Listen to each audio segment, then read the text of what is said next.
வணக்கம் நண்பர்களே, நான் உங்கள் ராம். ஆல்ரெடி நம்ம வந்து 2 வீடியோ வந்து இதுக்கு முன்னாடி டிஜிட்டல் பெயிண்டிங் எப்படி பண்ணணுன்றது பார்ட்டாக பிரித்து போட்டுட்டேன். இது அதோட கண்டினியூஸ் 3வது வீடியோ. ஸோ நான் போன வீடியோவில் ஸ்கின்னை எப்படி ஸ்மச் பண்ணணும், அதுக்கப்புறம் அது எப்படி சாஃப்டன் கொடுக்கணும், அப்புறம் ஐஸுக்கு இந்த லென்ஸ் எப்படி வைக்கணும், அந்த அந்த கண்ணை எப்படி ஹைலைட்டாக காட்டணும், அந்த லிப்ஸ் எப்படி பண்ணிருக்கணுன்றது ஆல்ரெடி நான் 2 வீடியோ நான் அப்லோட் பண்ணிட்டேன். அந்த வீடியோ பார்க்காதவங்க தயவு செஞ்சு போய் சேனலை செக் பண்ணிவிட்டு போய் பார்த்துக்கோங்க. இப்போ வந்து இந்த வீடியோவில் நம்ம என்ன பண்ண போகிறோம்னா, ஹேர் ஒர்க் கிட்டத்தட்ட நம்ம ஸ்கின் ஒர்க் பார்த்திங்கன்னா முக்கால்வாசி முடிச்சாச்சு. இப்போ அடுத்த கட்ட ஒர்க் என்னென்னா ஹேர் ஒர்க் எப்படி பண்ணணும் அதை பற்றி தான். ஸோ நான் என்ன பண்ண போகிறேன்னா, ஃபஸ்ட்டு பென் டூலை வச்சு நான் அந்த தலைமுடியை மட்டும் செலக்ட் பண்ணிக்கிறேன்.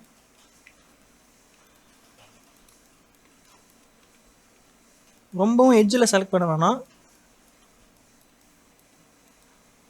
கொஞ்சம் ஒரு ஓவரலாக ஒரு செலெக்ஷன் கொடுத்துட்டு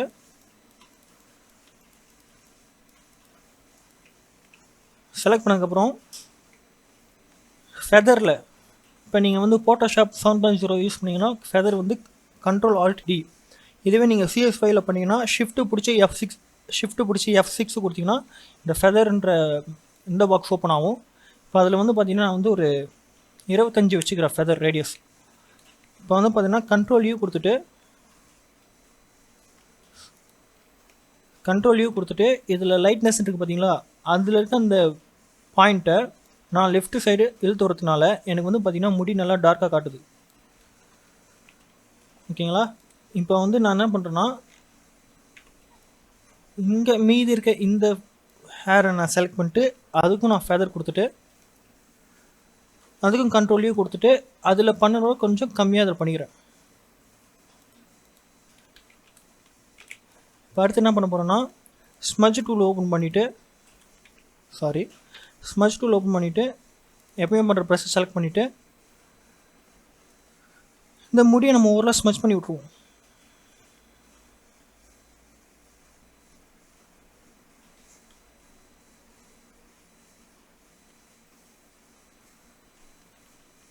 எதுக்காக இந்த முடியை நம்ம ஓவராக ஸ்மட்ச் பண்ணுறோம் பார்த்தீங்கன்னா, அப்போ தான் வந்து நம்ம கொடுக்க போகிற அந்த ப்ரஷ்ஷை வந்து அதாவது ஹேர் ஸ்ட்ரோக் வந்து பார்த்திங்கன்னா நல்லா தெளிவாக தெரியும். ஸோ கிட்டத்தட்ட பார்த்தீங்கன்னா இந்த முடியை வந்து நான் ஓவரால் ஸ்மட்ச் பண்ணிட்டேன். ஸ்மட்ச் பண்ணதுக்கப்புறம் இந்த இடத்துலையும் பார்த்திங்கன்னா நான் வந்து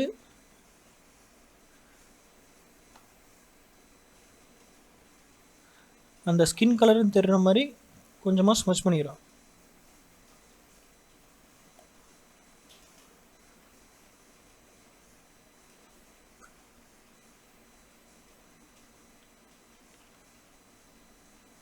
ஸ்மட்ச் பண்ணதுக்கப்புறம் அடுத்து வந்து பார்த்திங்கன்னா இந்த தாடியை நான் வந்து ரொட்டேட் பண்ணிவிட்டு, நான் ஏன் ரொட்டேட் பண்ணுறேன்னா என் கை வாட்ட வரதுக்காக நான் வந்து ரொட்டேட் பண்ணிக்கிறேன் அடிக்கடி ஃபோட்டோவை. ஸோ இப்போ வந்து தாடியை நான் பார்த்திங்கன்னா நல்லா ஸ்மட்ச் பண்ணிக்கிறேன்.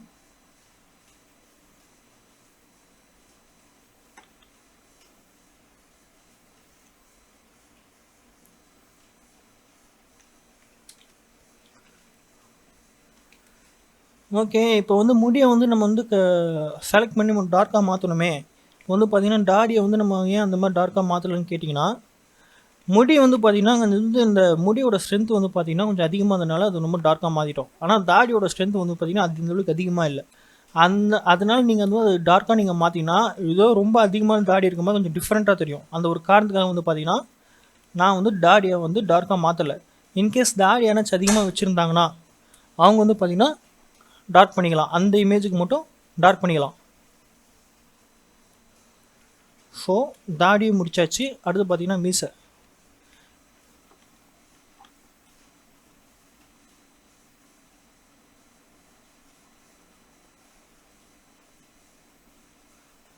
நம்ம ஸ்மச் பண்ணும்போது அந்த முடியை விட்டு அதிகமாகவும் போகக்கூடாது, முடிக்கு உள்ளே இருக்கக்கூடாது, கம்ப்ளீட்டாக ஸ்மச் பண்ணி முடிச்சிடணும்.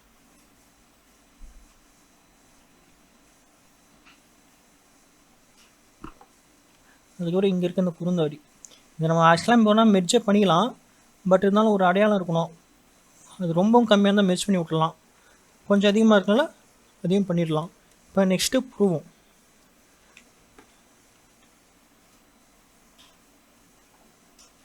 ஸோ புருவத்தையும் பார்த்திங்கன்னா நான் வந்து ஸ்மச் பண்ணி முடிச்சிட்டேன்.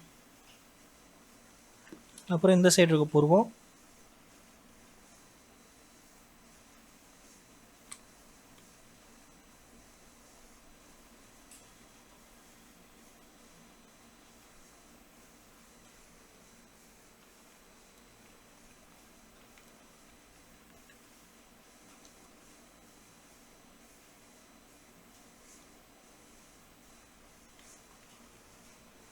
இப்போ பார்த்தீங்கன்னா ஓவராலாக நம்ம வந்து முடியெல்லாம் ஸ்மச் பண்ணிட்டோம். இப்போ அடுத்து என்ன பண்ண போகிறோம்னா, முடிக்கு பெயிண்ட் பண்ணுறதுனால முடிக்கு என்னென்ன ப்ரஷ் செட்டிங்ஸ் இருக்குன்னு பார்த்துக்கோங்க.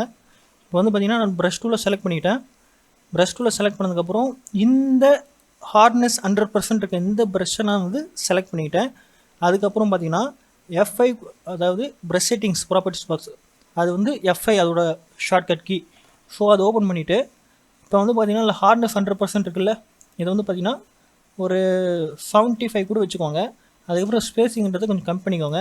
கம்மி பண்ணிக்கிறப்போ ட்ரான்ஸ்ஃபர் போயிட்டிங்கன்னா இங்கே பென் ப்ரெஷர் இருக்கான்னு செக் பண்ணிக்கோங்க. அதே மாதிரி இந்த ஃப்ளோ ஜெல்டரில் பென் ப்ரெஷர் ஆனில் இருக்கான்றது செக் பண்ணிக்கோங்க. இது ரெண்டுத்துலேயும் பென் ப்ரெஷர் ஆனில் இருக்கணும். அதுக்கப்புறம் பார்த்தீங்கன்னா இந்த பட்டன் வந்து பார்த்தீங்கன்னா 2 சைடும் ஷார்ப்பாக வரதுக்கான ஒரு ஆப்ஷன். அதுக்கப்புறம் பார்த்தீங்கன்னா ஃப்ளோவில் வந்து பார்த்தீங்கன்னா ஒரு 50 வச்சுக்கோங்க. இந்த ஃப்ளோவுக்கு பக்கத்தில் இருக்க இந்த பட்டனையும் ஆன் பண்ணிக்கோங்க. அதுக்கப்புறம் ஒப்பாசிட்டியும் ஒரு 50 வச்சுக்கோங்க. அதுக்கப்புறம் ஒப்பாசிட்டி பக்கத்தில் இருக்க இந்த பட்டனையும் ஆனில் வச்சுக்கோங்க. இதோட பார்த்தீங்கன்னா இந்த ப்ரஷ் செட்டிங்ஸ் முடிஞ்சிருச்சு. அடுத்து என்ன பண்ண போகிறேன்னா, நான் ஆல்ரெடி இந்த ஃபோட்டோவோட ஒரிஜினல் ஃபைலை நான் வந்து காப்பி பண்ணி வச்சுட்டேன்.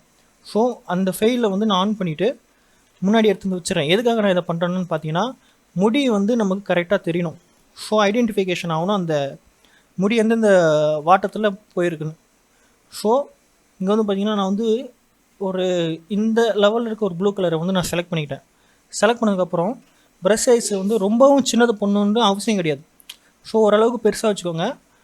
பெருசாக வச்சதுக்கப்புறம் நீங்கள் வந்து இந்த பெண்ணை வந்து இந்த பேட்டில் வந்து ரொம்பவும் அழுத்தக்கூடாது. எப்பவுமே சொல்கிறது, நீங்கள் எந்த இடத்துல ஷார்ப்னஸ் கொடுக்கணும்னு நினைக்கிறீங்களோ அந்த இடத்துல மட்டும் அழுத்துங்க. மற்ற எந்த இடத்துல ரொம்ப போட்டு ப்ரெஷர் கொடுக்காதீங்க பெண்ணை. இப்போ அடுத்து என்ன பண்ண போகிறோன்னா, நான் வந்து ஸ்மச் பண்ணுறேன்.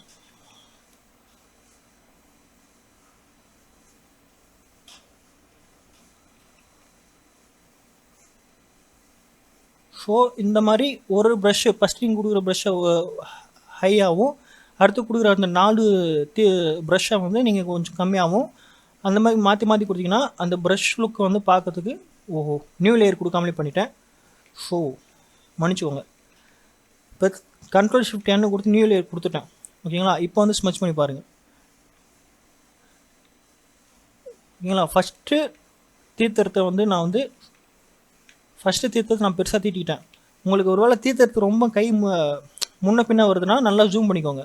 அதுக்கப்புறம் பார்த்தீங்கன்னா நெக்ஸ்ட்டு இது பண்ணுறது அது ரொம்ப கம்மியாக 1 2 3 4 அதுக்கப்புறம் தீர்த்தட்டு பெருசாக 1 2 3 4 5. ஓகேங்களா? இப்போ இந்த மாதிரி தான் நீங்கள் வந்து ஒன்று ஒன்றா ப்ரஷ் பண்ணிக்கிட்டு வந்தால் இது பார்க்கறதுக்கு கொஞ்சம் லுக்காக இருக்கும். ஸோ இது பண்ணி முடிச்சதுக்கப்புறம் பாருங்கள் இது எப்படி வருதுன்னு. கிட்டத்தட்ட இது வந்து பார்த்தீங்கன்னா ரொம்ப டைம் இருக்கும். ஸோ இந்த முடிக்கு ப்ரஷ் பண்ணுறத மட்டும் வந்து பார்த்தீங்கன்னா கொஞ்சம் ஃபாஸ்ட் மோடில் வச்சுக்கிறேன்.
ஸோ இப்போ வந்து பார்த்திங்கன்னா நம்ம ஹேர் ஸ்ட்ரோக்கை கம்ப்ளீட்டாக கொடுத்து முடிச்சாச்சு. இப்போ அடுத்து என்ன பண்ண போகிறோம்னா, இந்த உதிரி முடி ஆல்ரெடி ஸ்மச் முடிங்களா, அதெல்லாம் வந்து பார்த்திங்கன்னா ஒரு நியூ லேயர் க்ரியேட் பண்ணி ஃபுல்லாக பிளாக் கலர் நான் செலக்ட் பண்ணி வந்து பார்த்திங்கன்னா அந்த முடியை வந்து நான் ட்ரா பண்ண போகிறேன்.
இப்போ வந்து பார்த்திங்கன்னா ஒரு வழியாக அந்த பிசிறு முடியெல்லாம் நம்ம வரைஞ்சி பிடிச்சாச்சு. ஸோ அடுத்து என்ன பண்ண போகிறோம்னா, இந்த தலைக்கு வெளியே இருக்க இந்த பிசிறு முடி வரையணும். ஸோ அதுக்காக நான் என்ன பண்ணிக்கிறேன்னா, Ctrl+Shift+N கொடுத்து நியூ லேயர் க்ரியேட் பண்ணிவிட்டு, அதுக்கப்புறம் பார்த்தீங்கன்னா இதில் வந்து இந்த ப்ரஷோட ஒப்பாசிட்டி வந்து பார்த்திங்கன்னா ஒரு 80% வச்சுக்கிறேன். 80% வச்சதுக்கப்புறம் வந்து பார்த்திங்கன்னா திருப்பியும் நான் அந்த பிசிறு முடியெல்லாம் வரைய ஆரம்பிக்கிறேன். ஸோ இதுக்கு வந்து கொஞ்சம் ப்ரஷ்ஷை ஃபஸ்ட்டு பெருசாக வச்சு வரைகிறேன்.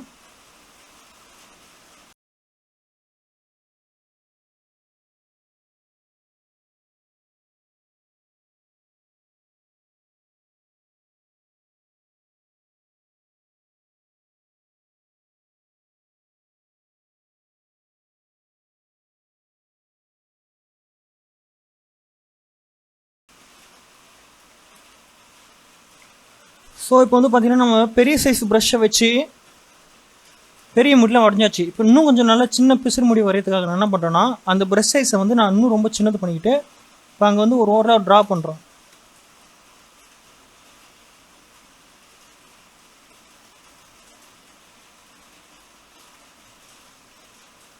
ஸோ இந்த மாதிரி நீங்கள் பண்ணுறதுனால பார்த்தீங்கன்னா அந்த ஒர்க்கு வந்து நேச்சுரலாக உங்களுக்கு தெரியும்.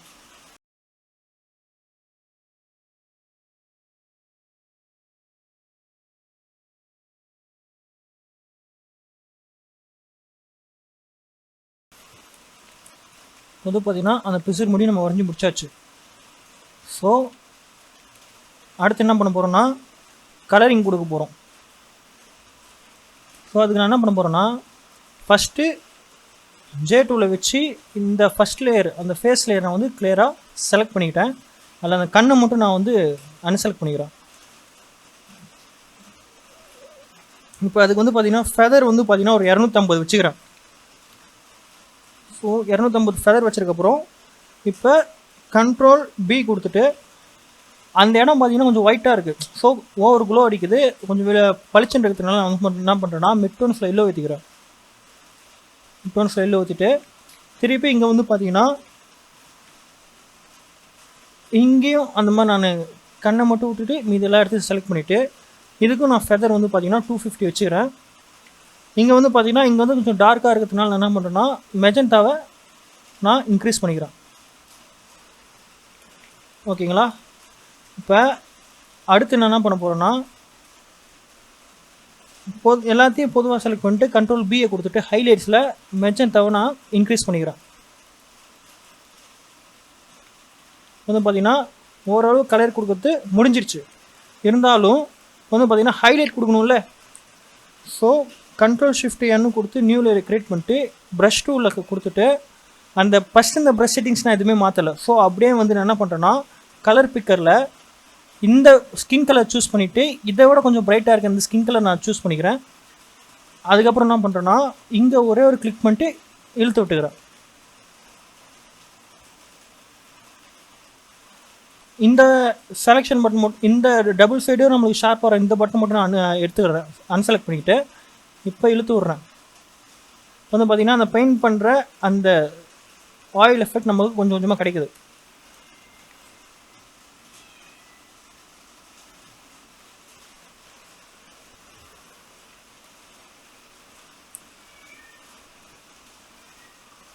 அங்கங்கே என்னென்ன கலர் க்ளோ வேணுமோ அந்த கலர் சூஸ் பண்ணிட்டு அதோ கொஞ்சம் பிரைட்டான கலரை வச்சு நான் ட்ரா பண்ணுறேன்.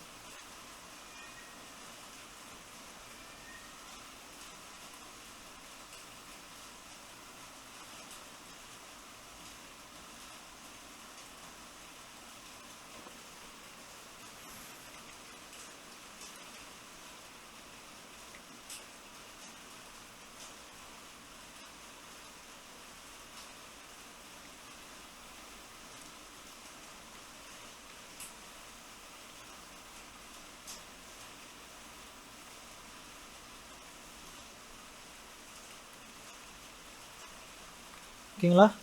இப்போ வந்து பார்த்தீங்கன்னா அதே லேயர் நான் செலக்ட் பண்ணிட்டு இந்த கண்ணாண்ட இந்த இடத்துல பார்த்தீங்கன்னா கொஞ்சம் லைட்டாக சின்னதாக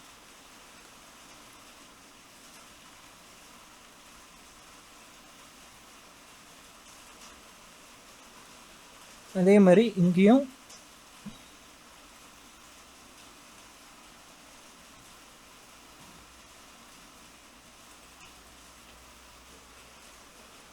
ஸோ கொடுத்ததுக்கப்புறம் இப்போ லிப்ஸாண்ட கொஞ்சம் மேலே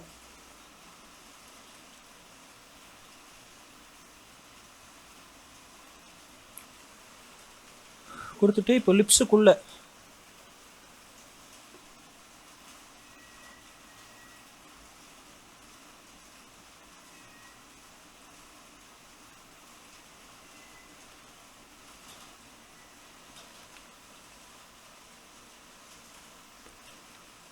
கரெக்டாக அந்த லிப்ஸில் மடிப்பு பெண்டாகும் பார்த்தீங்கன்னா ஒரு இடம், அந்த இடத்த மட்டுமே நான் செலக்ட் பண்ணி அங்கே மட்டுமே இந்த ஹைலைட் பாயிண்ட்ஸ், அதாவது ஹைலைட் பாயிண்ட்டை நான் கொடுக்குறேன்.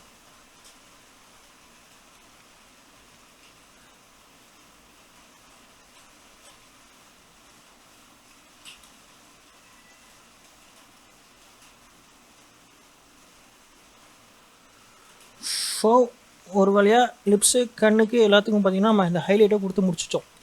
முடிச்சதுக்கப்புறம் கொஞ்சம் கலர்ஸ் வச்சு ஹைலைட் பண்ணுறதுக்காக நான் என்ன பண்ணுறேன்னா, ஸோ இந்த இடத்துல பார்த்திங்கன்னா நம்ம ஆல்ரெடி அங்கே வந்து இந்த இடத்துல ஒரு எல்லோ கலர் டார்க் அடிக்கிற மாதிரி நான் செலக்ட் பண்ணிக்கிட்டேன். இப்போ வந்து பார்த்திங்கன்னா கிட்டத்தட்ட இந்த டிஜிட்டல் பெயிண்டிங் ஓவரான மாதிரி தான். இப்போ ஹேருக்கு வந்து நம்ம இந்த ஹேர் ஸ்ட்ரோக்குலாம் வந்து நம்ம கலர் கொடுக்கணும். ஸோ நான் என்ன பண்ணுறேன்னா, இந்த ஹேர் ஸ்ட்ரோக் லேயரை நான் வந்து செலக்ட் பண்ணிட்டேன். செலக்ட் பண்ணிட்டு எப்பயும் கொடுக்குறது போல் செலக்ட் பண்ணிட்டு அந்த ஹேர் ஸ்ட்ரோக் லேயருக்கு ஃபெதர் 250 வச்சுக்கிட்டு கண்ட்ரோல் யூ கொடுத்து எந்த பக்கம் எல்லோ இருக்கோ அந்த பக்கம் நான் அந்த ஃபெதரை ஈர்த்து வச்சுக்கிறேன். ஏன்னா ஃபேஸுக்கு எந்த கலரில் நம்ம கொடுத்தோமோ அதே ரிலேட்டடாக அந்த ஹேர் ஸ்ட்ரோக் கலர் கொடுத்தா நல்லாயிருக்கும். வந்து பார்த்திங்கன்னா கீழே இருக்க இந்த சைடு இருக்க இந்த ஹேர் ஸ்ட்ரோக்குக்கும் அதே மாதிரி செலக்ட் பண்ணிட்டு நான் 250 ஃபெதர் வச்சுக்கிட்டு திருப்பி கண்ட்ரோல் யூ கொடுத்துட்டு பிங்க் சைடு இருக்க இந்த மெஜந்தா கலரை நான் இழுக்கிறேன். இப்போ வந்து பார்த்திங்கன்னா ஒரு வழியாக ஹேர் ஸ்ட்ரோக்கும் கலர் கொடுத்தாச்சு. இருந்தாலும் இந்த ஹேர் ஸ்ட்ரோக் ஒரு க்ளோ கொடுக்கணும்ல. ஸோ இங்கே பாருங்கள், இந்த ஹேர் ஸ்ட்ரோக் இருக்குது, இந்த லேயர் நான் செலக்ட் பண்ணிட்டு இங்கே பார்த்தீங்கன்னா இது பேர் கலர் லாக். ஸோ இந்த கலர் லாக்கை நான் கொடுத்துட்டு ப்ரஷ் டூல் சூஸ் பண்ணிவிட்டு இங்கே வந்து பார்த்தீங்கன்னா ஓவர்லே அப்படின்னு ஒரு ஆப்ஷன் இருக்கும். அது கொடுத்துட்டு ஒப்பாசிட்டிலாம் அதிகம் பண்ணிக்கலாம், ஃபெதரும் ஃப்ளோவும் அதிகம் பண்ணிக்கலாம். பண்ணிவிட்டு ஒயிட் கலரை நம்ம சூஸ் பண்ணிவிட்டு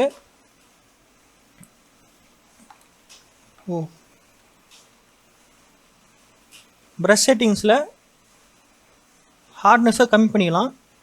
இப்போ நான் வந்து பார்த்திங்கன்னா அந்த முடி போகிற வாட்டத்துக்கு அந்த ப்ரஷ்ஷை நான் பெயிண்ட் பண்ணுறதுனால எனக்கு வந்து பார்த்திங்கன்னா அந்த ஹேர் ஸ்ட்ரோக்கு எடுத்துக்காட்டுது.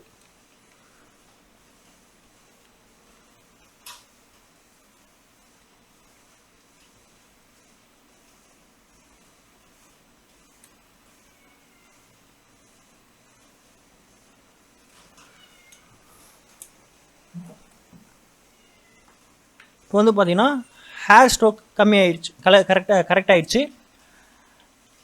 ஓகேங்களா? இவ்வளோ தான் அந்த டிஜிட்டல் பெயிண்டிங்கு. நான் வந்து இது ஆக்சுவலாக சும்மா ட்ரெஸ்ஸுக்கும் நான் வந்து ஸ்மச் பண்ணி தான் ஆகணும். பட் டைம் ஓவராக எடுக்கிறதுனால நான் வந்து ட்ரெஸ்ஸுக்கு ஸ்மச் பண்ணல. இப்போ வந்து பார்த்திங்கன்னா பேக்ரவுண்ட் எப்படி கொடுக்கணும்னு நீங்கள் நிறைய பேர் கேட்டிருந்தீங்க. ஸோ நல்லா பார்த்துக்கோங்க. நான் வந்து இந்த ப்ரஷ் கலரே நான் வந்து பேசிக்காக சூஸ் பண்ணிக்கிட்டு கண்ட்ரோல் ஷிஃப்ட் N கொடுத்துட்டு நியூ லேயர் க்ரியேட் பண்ணிட்டு ஆல் டெலிட் கொடுத்தோம்னா நியூ லேயர் க்ரியேட் ஆகுது. நியூ லேயர் க்ரியேட் ஆகுங்க, அது ஃபுல்லாக பின்னாடி அனுப்பிட்டு இப்போ எப்பவும் கொடுக்கறது போல் ஃபுல் பிளாக் நான் வச்சுட்டு கிரேடியன்ட் டூல் மூலமாக அந்த சைடும் இந்த சைடையும் இழுத்து வச்சுக்கிறேன். இப்போ அடுத்து என்ன பண்ண போகிறேன்னா, திருப்பியும் கிரேடியன்ட் இதுவில் இங்கே பார்த்தீங்க ப்ராப்பர்ட்டிஸ் பாக்ஸில் நான் வந்து ரேடியல் கிரேடியன்ட் இந்த ஆப்ஷனை செலக்ட் பண்ணிவிட்டு அதுக்கப்புறம் பார்த்தீங்கன்னா இங்கே வந்து கலரில் நான் வந்து ஹோவர் ஹைலைட் கலர் கொடுக்கல, அதே மாதிரி டிம்மான இந்த கலர் நான் சூஸ் பண்ணிக்கிட்டு இங்கேருந்து ஒரு ட்ராக் ஏற்று விட்டுக்கிறேன். அதுக்கப்புறம் பார்த்தீங்கன்னா பிங்க் கலரும் அதே மாதிரி லோவான மிடில் கலர் நான் சூஸ் பண்ணிவிட்டு இங்கேருந்து ஒரு ட்ராக் ஏற்று விட்டுக்கிறேன்.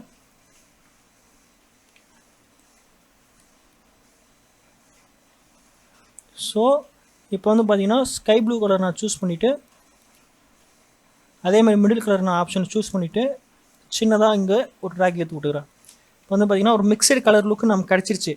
ஸோ இதை வந்து நாம் வந்து பார்த்திங்கன்னா இப்போ ப்ரஷ் டூவில் வச்சு ஒரு ஸ்ட்ரென்த்து பார்த்திங்கன்னா ஒரு 80 கூட வச்சுக்கிறேன். 80 வச்சுட்டு ஸ்மச் பண்ணுறேன். ஸோ இந்த 80% நம்ம செலக்ட் ஆகலாம், 100% வச்சுக்கிறேன். இப்போ வேறு டூலை நான் சூஸ் பண்ணிவிட்டு இது வந்து பார்த்திங்கன்னா இந்த ஃபெதரு அந்த ஸ்மூத்திங்ன்ற எல்லா ஆப்ஷனும் நான் தூக்கிட்டு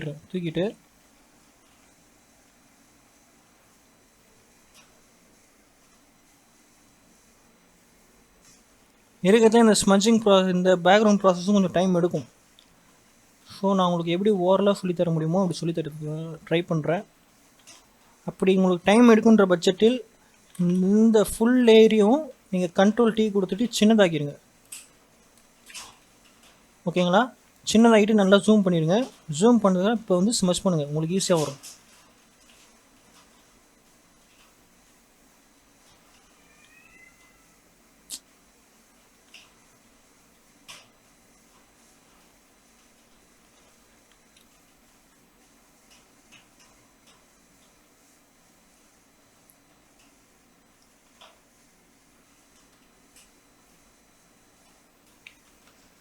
ஜூம் பண்ணிட்டு இப்போ முடிச்சுட்டு நீங்கள் திருப்பி இந்த லேயரை எல்லாத்துக்கும் பின்னாடி அனுப்பிச்சிட்டிங்க.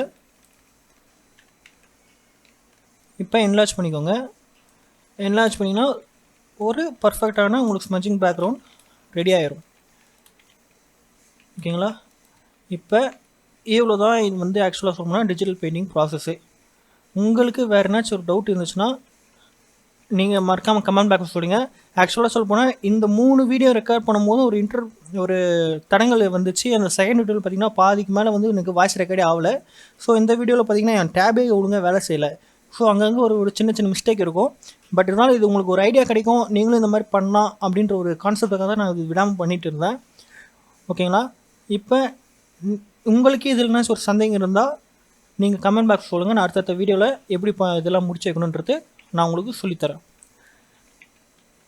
ஓகே, இது வரைக்கும் நமக்கு சப்போர்ட் பண்ண எல்லாருக்கும் ரொம்ப நன்றி. ஏன்னா இந்த டிஜிட்டல் பெயிண்டிங் தான் வந்து பார்த்திங்கன்னா ஒழுங்காக வியூஸ் கொடுக்கல. நமக்கு கிடைக்கிறதே 100 வியூஸோ 200 வியூஸோ. ஆனால் அந்த பார்ட் 2 வந்து பார்த்திங்கன்னா ரொம்பவும் கம்மியாக ரீச் ஆயிடுச்சு.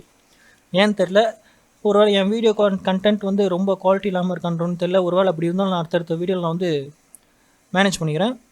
தயவு செஞ்சு நீங்கள் பார்க்குற வீடியோவில் உங்களுக்கு என்ன குறையாக இருக்கோ அதை சொல்லுங்கள். அப்போ தான் என்னால் வந்து அடுத்தடுத்த வீடியோவில் அதை சரி பண்ணிக்க முடியும். நான் வீடியோ போகணுன்னு தான் நினைக்கிறேன். ஆனால் ஒரு ரீச்சு கிடைக்காத ஒரே காரணத்துக்காக தான் நான் வந்து வீடியோ ஒரு மோட்டிவேஷனே இல்லாமல் போயிடுது. ஓகே, இந்த வீடியோ இது வரைக்கும் பார்த்ததுக்கு ரொம்ப தேங்க்ஸ்.